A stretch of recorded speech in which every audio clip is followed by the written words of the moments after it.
So today we're going to start this really exciting project. Now, the other day I got the most amazing parcel in the post, and inside was this absolutely beautiful quilt top. I didn't know it was getting it. It was a complete surprise, so that is the nicest kind of post. My colleague, Nicholas Ball, who is an amazing quilter and a Bernina UK ambassador, made this quilt top quite a while ago. And he was having a tidy up of his sewing room, which, let's face it, we all need to do. And he found this quilt top, and he knew that I absolutely love Heather Ross fabric.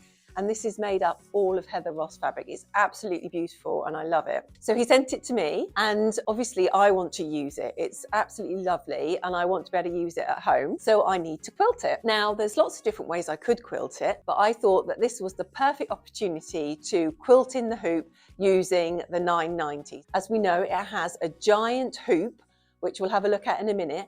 And with that, you can quilt 12-inch blocks at a time. So I can take it home and use it because it's beautiful and I don't want it not being appreciated. So that's my plan, and we're going to take you through the process, and I hope you can join us as I get this done. So this is the wonderful giant hoop. It's absolutely brilliant. It's really easy to use, and it's got this really nice ratchet mechanism here, so it makes it really easy to hoop up. And when I've got my quilt sandwiched together, it all fits in really nicely. And we also have some clips, which I'll show you later, to keep your fabric all out of the way. But what I just wanted to talk about now is I've got the template inside the hoop at the moment, so that just fits in. This is my 12-inch square. So this is, I can quilt this whole area on my machine. Now I might actually quilt an 11-inch square just because it gives me a little bit of wiggle room and a little bit of flexibility when lining up. But what I wanted to talk about now is I've put my sashing on this nice pink fabric, and I'm hoping to end up with a 4-inch border all the way around. But I'm going to start my edge-to-edge quilting at about 5 inches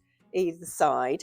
So when I'm finished, I've got room to trim, I've got room to square up, and I'm not lacking in fabric. You know, I've got plenty of fabric to work with. So what that means is this sashing really isn't big enough when I hoop up, because I really need my fabric to fill the hoop. I could have obviously just done my border fabric bigger, and had I thought about it, I might have done. But that means you're using fabric, you're just going to chop it off and throw it away. So instead of doing that, what I'm going to do is I'm going to add a bar of calico onto the end that I can then take off, remove, and use for something else at a later date, because it's a cheaper way of doing it. So what I need to do is attach my calico all the way around, so I've got a nice large quiltable area, and that way I can make sure everything's nice and tight in the hoop. So I happen to have a roll of calico which is 8 inches deep. So what I'm going to do is I'm going to attach this all the way around the edge, and as I say, that means I've got lots of fabric to hoop up and to get it nice and tight in the hoop. I think that's going to really help make the process a lot easier. Now, what I thought I would do is, because I also have a lovely L890 I can use,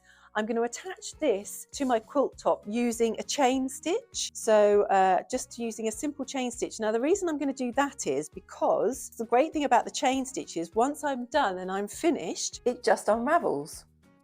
So now I'm adding my additional fabric, and I'm using my wonderful L890 to do this. I'm using a chain stitch. This machine is fantastic because it allows you to convert from an overlock stitch to a chain stitch really easily, and it has guided mode to hold your hand through the whole process, so it makes setting up any kind of overlock or cover stitch a breeze.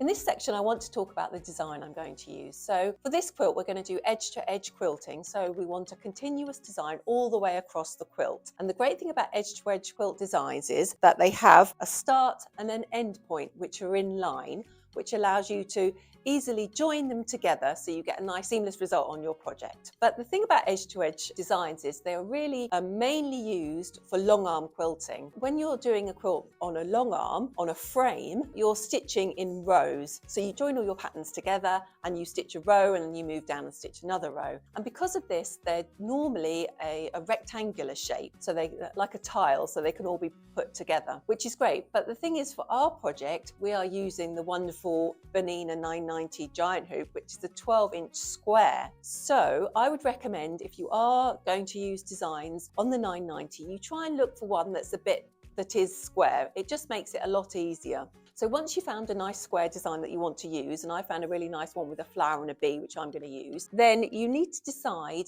how big or small you want it on your quilt, you know, how far apart you want the quilting to be. So the design I've downloaded from OESD, from their long arm section, and I can choose how big or small I want it. So if I scale it so one repeat of the pattern fits the 12-inch hoop, I get this result. So it's a really open design, which may be fine, that may be what you want. But for this project, I want something that's a bit denser, a bit tighter. So my plan is to repeat this design 4 times. Now I've had a practice and I've stitched it out. And if I have 4 repeats of this, then I get a much nicer result. I'm happier with this, and I think it's going to work well on my project. So now I need to load it into my 990 and set the design up so I have 4 repeats, and then I can start to quilt. Okay, so I'm in my embroidery area and I'm going to go in and find my design. So I can press the plus. I've got it on my USB key, or I could have directly transferred it from the version 9 software via the Wi-Fi. But I'm going to go into my USB key, and there it is there. Really cute design. It's got a little flower and a bee and some leaves. So the next thing I'm going to do is I'm going to set it up for my giant hoop. So I'm going to go into my hoop folder and I'm going to find my giant hoop and select that. So now we've got it on there. Now what I'm going to do is I'm going to duplicate this. So I'm going to go into my edit screen and I'm going to go duplicate. So now we have 2. And I want to stick those 2 together because I want it to sew seamlessly all the way from one end to the other. So to do this, I've got my show, start, stop markers on. So I've got a green plus for start and a red plus for the end. And I'm going to group these 2 together. So I'm going to go into group down here and I'm going to press group and tap on both of them. So now they're both selected. And then, as if by magic, I'm going to go match, start, stop. And now they are joined together because they're going to sew seamlessly from one end to the other. Now what I'm going to do is I'm going to press group, because at the moment they're in 2 sections. But I'm going to press group. We'll see now they're in 1 section, so they're in 1 layer. Now the next thing I'm going to do is I'm going to duplicate this by press duplicate. So now I have 2, and we have the other one has come below. That's great. Now this one, I actually want to change the color of it because I want the machine to sew the top section and then come down here, then stop. Now the reason I want it to do that is because I need to trim my threads. So at this point, I just want to talk to you a little bit about managing your thread tails. So if I am doing edge to edge quilting and I've got my quilt settings on this machine, what it will do is it will turn the cutters off and it will do tiny little stitches at the beginning and end of each section. I don't think that is going to be strong enough for me to just cut my ends and carry on. I'm worried that's going to unravel. So what I want to do is I want to sew my ends in. So this means at the beginning of a hooping, I need to bring my threads up to the top and hold them. Then when I get to this point, I also need to bring my threads up because the machine is then going to go down to this point here and sew across. And if I don't bring my threads up at this point, they're going to get caught on the back and be sewn in when I sew this section. So I need to stop, bring my threads to the top and trim. And then when I start here, I need to do the same thing, bring my threads to the top. So I've got a nice long tail to sew in and then stitch all the way until the end. And then again, stop, bring my threads up and have a nice tail there. So really, it is going to be quite a lot of this process is managing your threads. So when you've completely finished, you can sew all your ends in and you're going to get a really lovely result. You know, you might not be too worried about that. And if you're not, then you can just keep those quilt settings off and just trim like you would do for a normal embroidery and just have a trim round at the back. But for this, I want it to look quite nice on the back. So hence, I'm going to try and manage my thread tails. So to change the colours, I'm going to go into colours and I'm going to go into here and I'm going to just turn it into the green. And I'm going to select that section and do that green as well. And come out. So now this bottom section is all green. Then I'm going to go back into edit. I'm going to select all of it and I'm going to group it all together so the machine thinks it's one design because that makes it easier for me to scale it. Then I can resize it. So I can click on resize.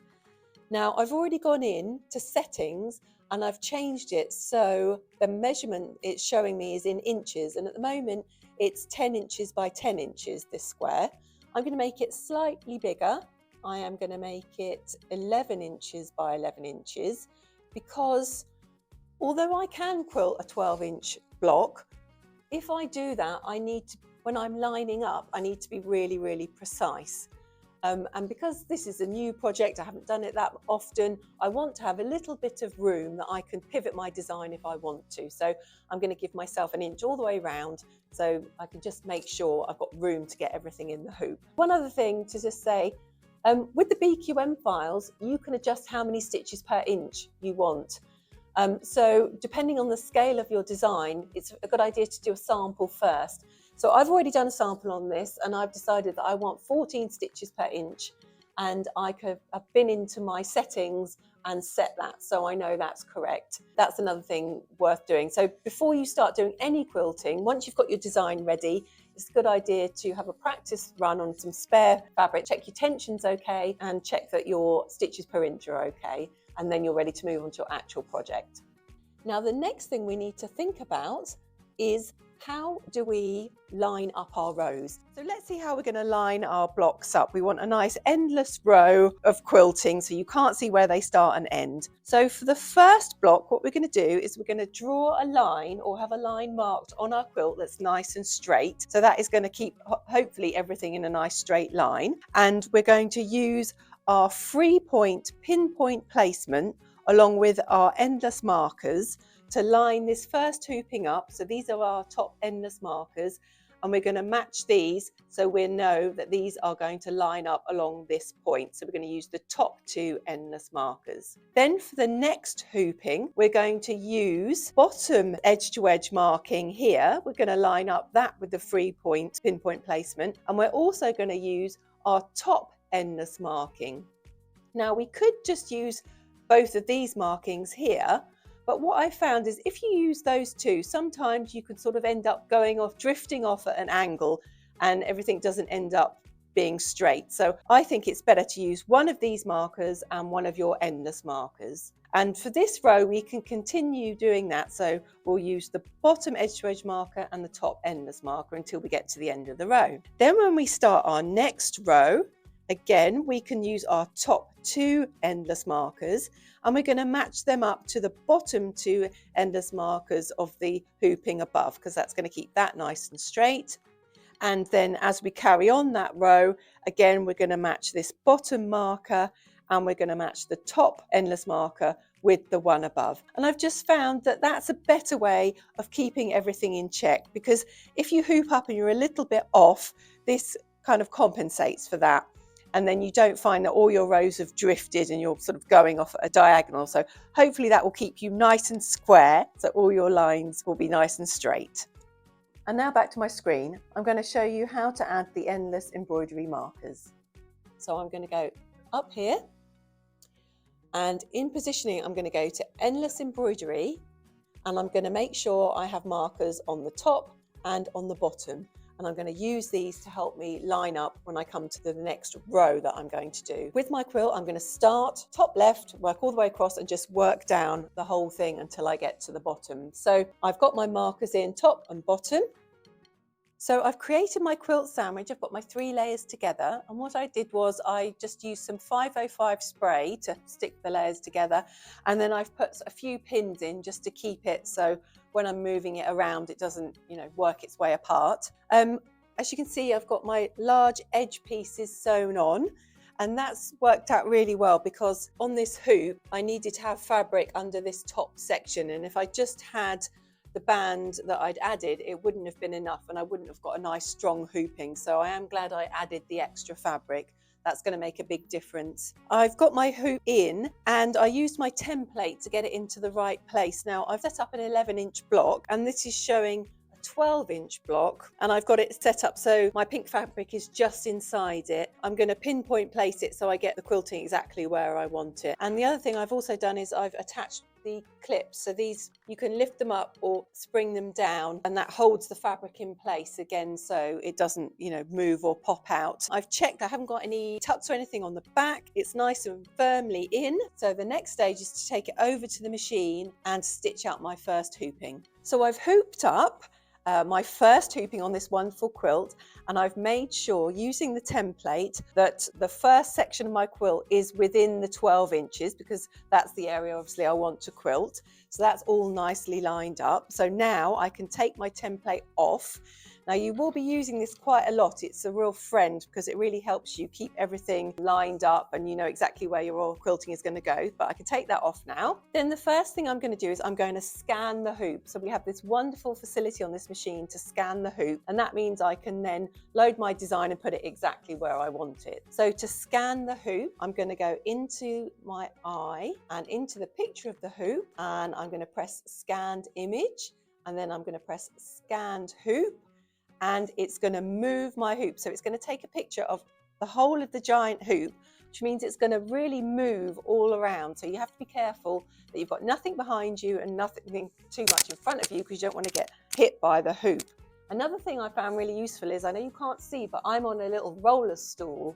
And this is brilliant because when the hoop moves, I can move out of the way. And it also means that when I'm supporting my fabric, I can move with the hoop as well. So I found that really useful. But anyway, so we're going to scan the hoop. I've taken my thread out of the needle because I don't want to take pictures of the thread. That's another good tip.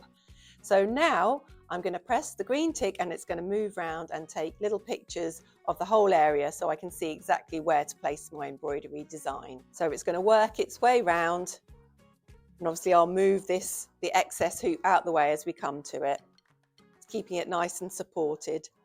There's not too much weight.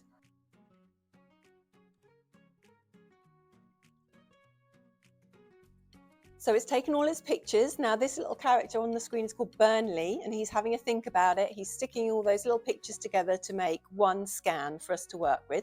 And there it is on the screen. Brilliant. So we can press the tick and there it appears on screen. So we can see exactly where I'm going to put my design.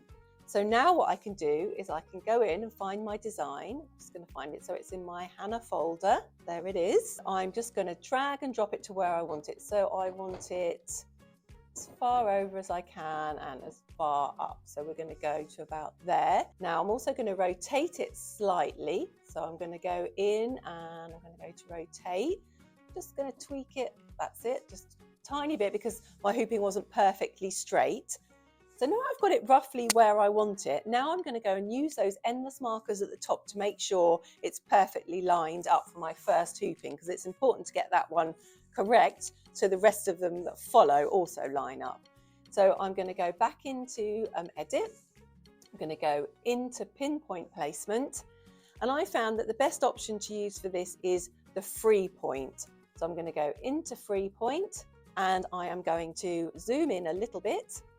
And then I'm going to drag my screen down so I can see the endless marker, which is, it's in green, but it's just, yep. So I'm right on the end of that endless marker. And I'm going to put my laser on so I can see where it is in the fabric. And then if I needed to, I could move it. So I'm just going to move it up. I'm going to move it up, move it so it's on the edge of this pink fabric. So we can see that's just there. So when I'm happy with that, I can then press pin. So I want that to stay where it is. And then I can move across, cross, until I find my other top endless marker. There it is. I'm going to tap on the very top of that and just check that is where I want it to be. I might actually bring that down a little bit. Happy with that. And then I can press pin again. And now I'm ready to sew my first hooping. So I'm going to come out of that. So now my positioning is correct, and I could go back to default to see that there. So now I can go into my stitch out. Oh, actually, first thing I need to do is thread my needle. So I'm going to do that. I'm going to press my needle thread. So it's going to thread my needle. Brilliant. Then I'm going to go into stitch out. Now this stitch out screen is really great because it allows you to change all these settings before you start to sew. And before, it was hidden away in settings on previous machines, but now it's there every time you go through. So you can either just green tick and carry on, or you can think about what you want to do. Because I'm quilting, I want to put my quilt settings on. Now what that means is, it means it's not going to do any securing knots, and it means it's not going to cut. It's going to turn those two functions off. Now that's important because I don't want lots of knots in between each section. I want it to flow nice and smoothly, and I want to be able to sew my ends in. So I think I mentioned this before, but how you deal with your thread ends is important. So with quilt settings on, it means I can leave a long tail which I can sew in later, which is going to be really useful. Okay, so that's on. I'm sticking with multicolored design, don't need any basting. Got my straight stitch plate on, and I've got the correct presser foot. Fabric thickness is 4mm. If I was working on a thicker quilt, I could increase that, but I think for this, it's not too thick, 4mm will be fine. So then I can press the green tick, and away we go. So it's going to my starting point. What I want to do is bring my threads to the top, and then I can start to sew. So to do that, I'm going to just grab my top thread. I'm going to go needle down. It's going to go needle down, needle up for me. Bring that up. So I'm going to bring my bottom thread up. I'm going to pop my top thread underneath. Everything is under the foot. Give myself a nice tail, trim. Make sure all my fabric is supported and out of the way. And then we are ready to start to sew. So I'm going to put it on medium, just because there's a lot of fabric moving around. I'm going to support the weight of my excess fabric, and then we're going to start to sew. And it's going to do tiny little stitches at the start, and then it's going to go into its normal stitch length. But I think, as I've said before, those tiny little stitches, I don't feel they're strong enough to secure it. So I'd like to sew in my end so I make sure nothing comes undone. So now we're just going to work our way across the quilt until we finish this block. One thing I recommend is to do a test piece first, just so you make sure your tension is beautiful on the bottom and on the top, because you don't want to get through to the end of the block and then realise you're going to have to unpick. So that's another good thing to check.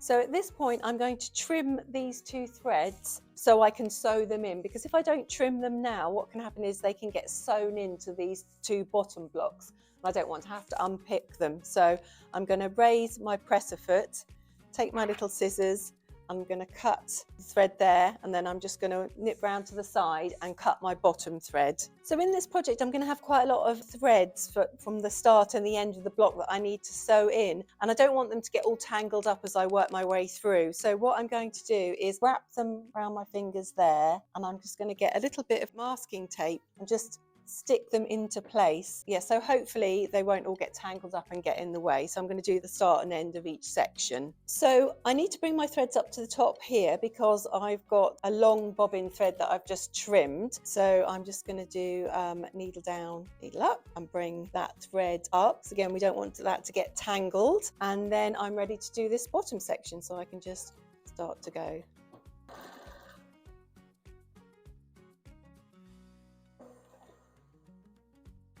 So now it's gone to the top left corner because we're going to do our endless markers, which are really important. So we mustn't forget to do those. Now I'm going to raise my foot and trim my threads as I have been doing before. What I have found is that we've got our quilt settings on at the moment, but for the endless markers, we don't want those on. We want to trim in between our endless markers because we're going to take those out at the end of the day. They're not going to stay in the quilt. So what I'm going to do now is I'm just going to bring this thread up, and then I'm going to show you how we can go back and change our setting. Okay, so I've pulled those threads up and I'm just going to tape them out the way. A little bit of tape on that.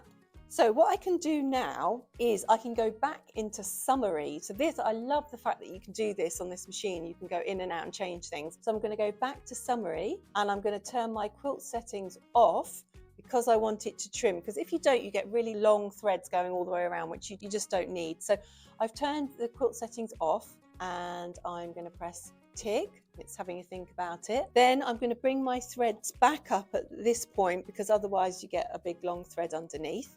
But this time I can just trim. I can just use my manual cutter to trim it. And then now I can sew my markers. So I'm going to just get ready to do that. So I'm going to press and hold, and it's going to do my top marker.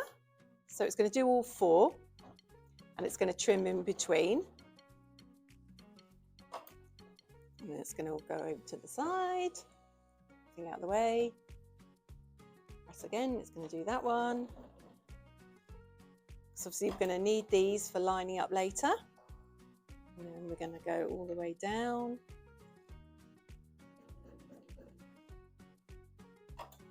And then we're going to go all the way to the side. So we need to manage this bit of quilt.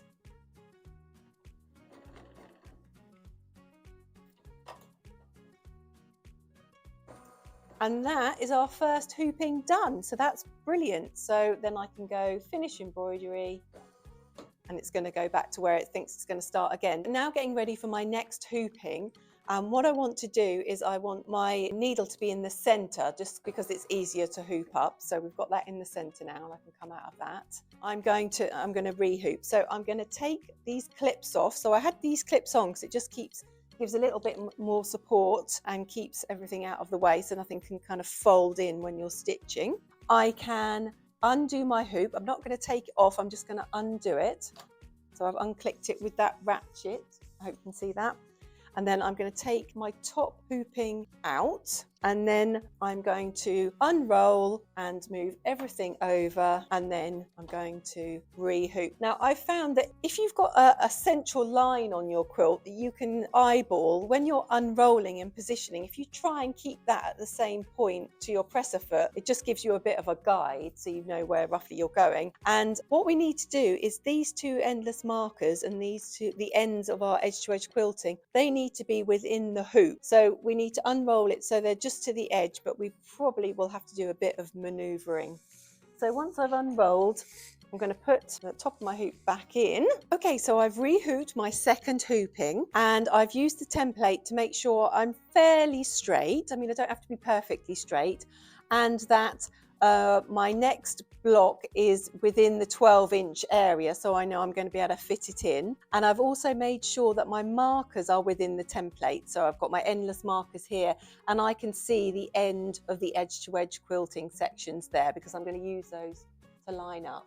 So I'm happy with that, so I can take my template out. So I need to make sure that my hoop's nice and tight, and I haven't got any creases or folds there or pins. So I can just give that a little tighten, make sure I'm nice and flat. Now what I can do at this point, if I wanted to, I could rescan, because obviously we've got a new section of the quilt, but I don't think I need to do that for every section because I've used my template and I've not moved around too much. I think it's going to be fine. So what I could do is go in and I could actually turn that scan off if I wanted to, so I've just got a clear white screen. But as I say, if you want to use the scanner for each stage, then that can be helpful. So now I'm going to use my pinpoint placement. Now what I found is I like to reselect my design each time I stitch it out, just because I'm using the pinpoint, it moves the design slightly, and I feel if I'm consistently moving the design, it's going to warp it slightly. So what I'm going to do anyway is I'm going to go press and hold,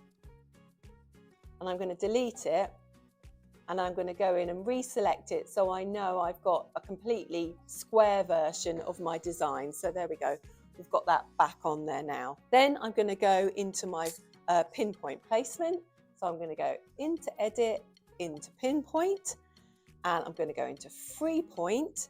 Now this time I'm going to use some different sections. So I'm going to just zoom in. So I'm going to pinpoint this point here. So I'm going to pinpoint the very edge of the next block with the previous block, so I know they're going to line up. So I can see where that's going to be. So I can see it's just slightly out, and that's just because of the way I've hooped up. So then I can move it along and move it up so it's bang on. So I'm really happy with that. And then I press pin. And then if you remember, I decided I was going to use the top marker.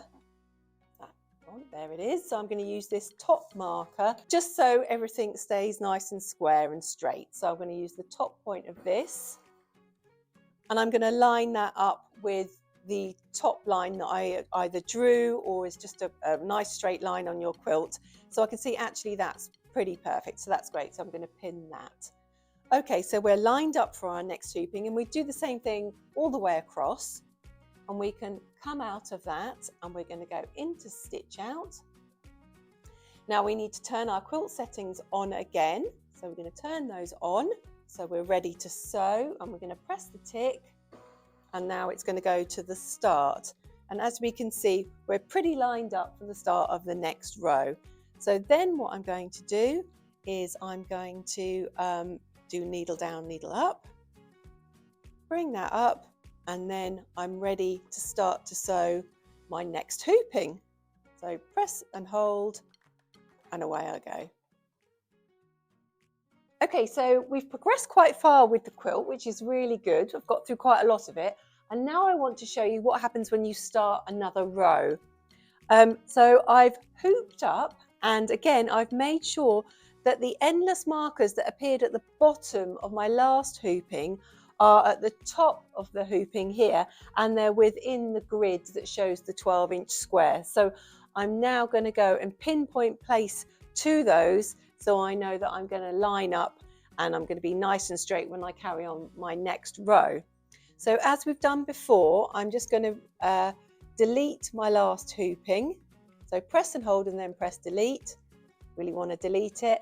Then I'm going to go back into the plus, back into my folder and find it again. So now we've got it back again. And then I'm going to go into pinpoint placement again. So I'm going to go into edit, into pinpoint. We're going to go 3 point, and we can choose any 2 points on the design as we've done before. But the 2 points I'm going to choose are the endless, the top endless markers. So I'm going to take my hoop, my template out because we don't need that anymore. And I'm going to go to this marker there, and I'm going to line it up. So the very tip of it is, just check I'm in the right place. Yeah, I'm on the very tip. So the very tip of that is right up against the very tip of the ones we sewed in the last hooping. Now it's jumped to where it thinks it should be. Where the laser is now is where the machine thinks that point should be, but it's a little bit out because of the way I've hooped up. So I'm going to use my width and length dials. So I'm going to move that point across with my width dial and then down. So I'm right on the tip of that. A bit hard to see because it's cream thread, but I'm right on the tip of that arrow because my next hooping, the arrow is going to point up and it's going to match that point there.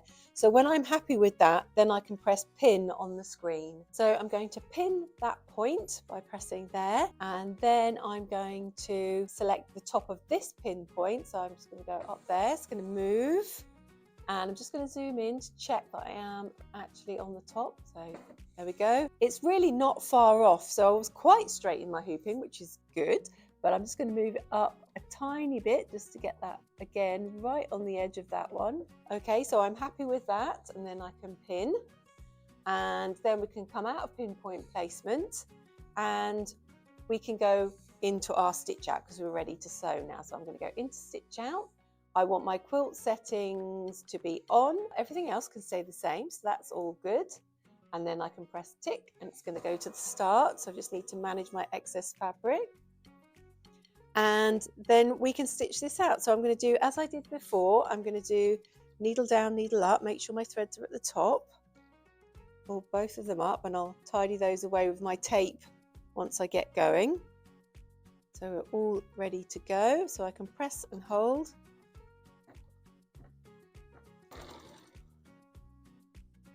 And then we'll just work our way through this design.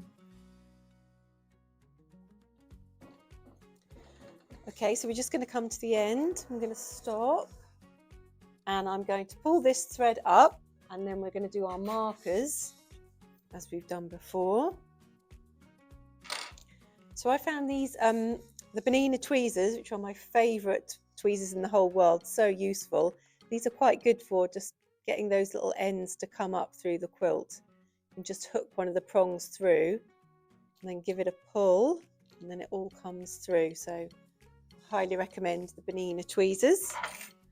So we're just going to trim so they're both the same length. Pop a bit of tape on like we've done before.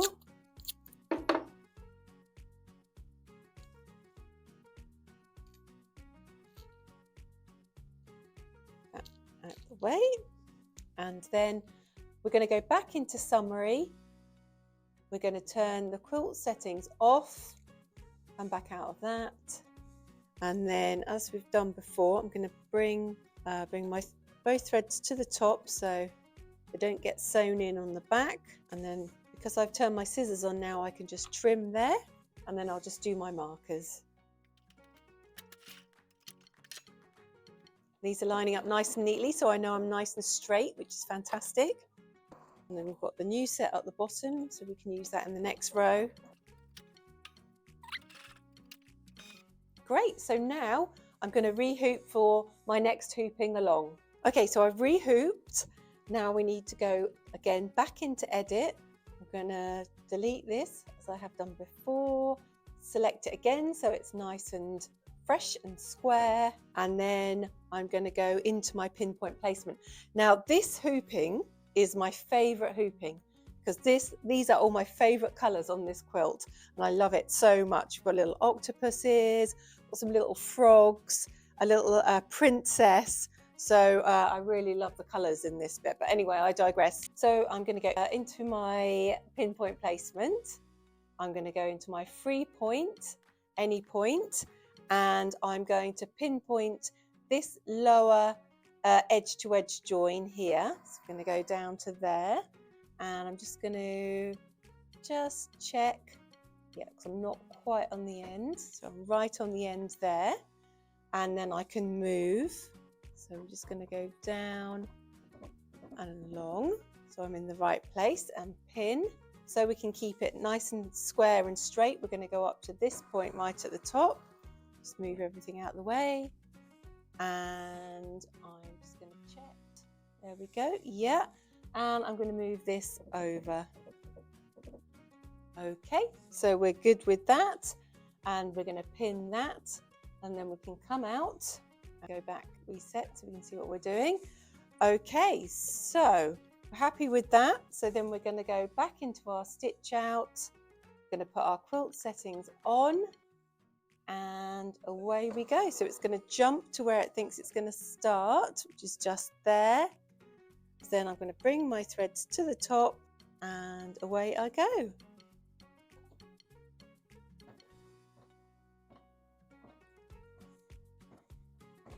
Okay, so we're on the second stage of this hooping, and it's matched up beautifully, so I'm really pleased with that. So I'm going to do needle down, needle up, and just pull that all through, and we can start again, and there's going to be no join. It's going to flow beautifully on. So let's press and go.